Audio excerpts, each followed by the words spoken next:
Hey guys, আজকে রান্না করেছি আমি ভাত আর মানে তরকারি যা কিছু রান্না করেছি, কিন্তু আজকে শরীরটা অনেক খারাপ লাগছে, মানে জ্বর জ্বর লাগছে। তো বলছিলাম ভাত খাবো না, তো বাবা বললো কি রুটি করে নাও। বললাম রুটি আমি পারবো না এখন করতে, বললো 2 মিনিটের তো কাজ। তো আমি বললাম কি 2 মিনিটের কাজ তো করে দেখাতো। ও ও কিন্তু আটা মাখলো, মানে আমি বলে বলে দিচ্ছিলাম, ও আটা মাখলো আর এই দেখো বেলছে আর বলছে আমি শেখো নেবো রুটিটা। আর দেখো লেফট হ্যান্ডে ঘুরাচ্ছে রুটি তা করছে, দেখো পারফেক্ট কিন্তু মাখালো আটাটা। কটা হয়েছে? 5টা হয়েছে দেখো।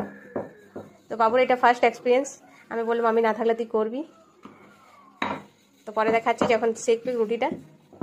এই দেখো অনেক আটা দিয়ে রুটি বেললো, তো আটা এখন ঝাড়ছে। এই দেখো একদম পারফেক্ট গোল করেছে। কেউ ফার্স্ট টাইম এভাবে গোল করতে পারবে না, কিন্তু সবাই ভাববে কি আমি মিথ্যা বলছি। মিথ্যা একদম বলিনি, সত্যি এটা, তার জন্য ভিডিও করা হচ্ছে। কেউ ফার্স্ট টাইম রুটি বানা। ফ্রেন্ডস দেখো নিজে রুটি করছে। গ্যাস মারা ওপর রুটিটা, ছটা পুড়িয়ে গেল।